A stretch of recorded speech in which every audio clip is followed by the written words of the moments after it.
Resah pengen segera punya anak, Wika Salim galau 30 tahun masih jomblo, curhat ingin segera menikah.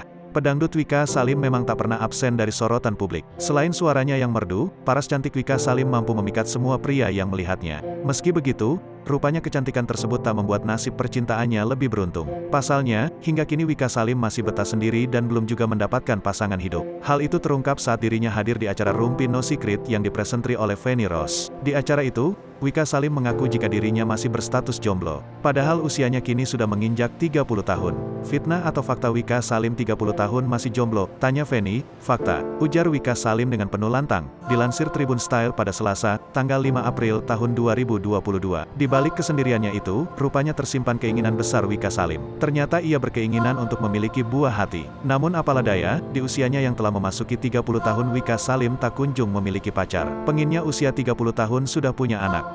Malah nggak punya pacar, katanya. Secara belak-belakan, menikah dan memiliki anak adalah harapan terbesarnya saat ini.